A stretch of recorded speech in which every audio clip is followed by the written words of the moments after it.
If you saw my last video, I spoke about how the US is continuing to isolate China from American technology. Well, now it seems they may be isolated from global data networks as well. Recently, there has been a sharp decrease in new undersea cables connecting China to the rest of the world. Once envisioned as a future hub for these crucial communication networks, China is now expected to install only 3 new cables after this year, which is a stark contrast to the more numerous installations planned for other countries, including Singapore and Guam. This reduction is also poised to affect the construction of data centers within China. Subsea cables, which carry 99% of the world's data traffic, are essential for the internet's backbone. This year alone, about 140,000 kilometers of these cables will be completed, a figure that is 3 times greater than what was achieved 5 years ago, as per the US market research firm Telegeography.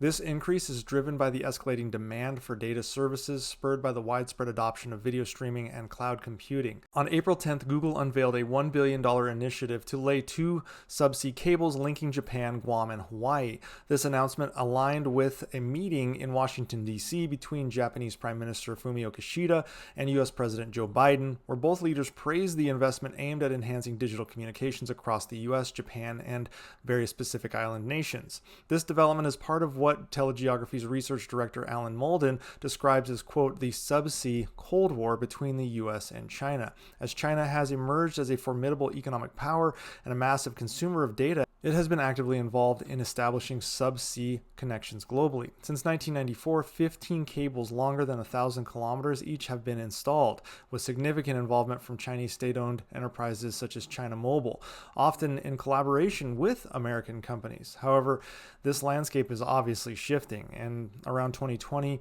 under President Trump, the Clean Network Initiative was launched, aiming to exclude Chinese companies from global telecom infrastructure projects. This policy has been maintained through the Biden administration, emphasizing the need to protect data security.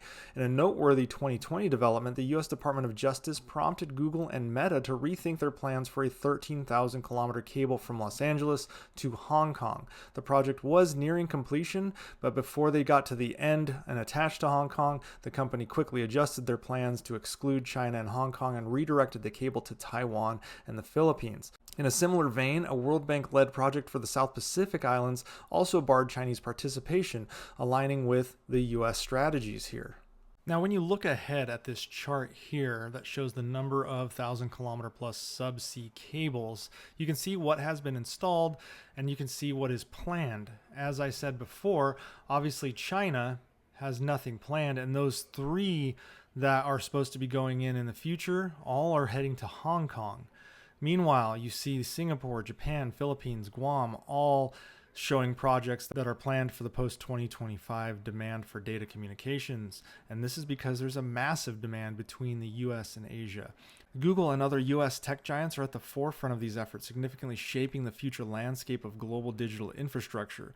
The strategic placement of subsea cables not only influences the flow of data, but also impacts where the data centers are developed, affecting the economic landscape of host countries and regions. According to projections by Cushman and Wakefield, the geographical distribution of data centers will shift, reflecting these new technological and geopolitical climates, and China essentially will be left behind.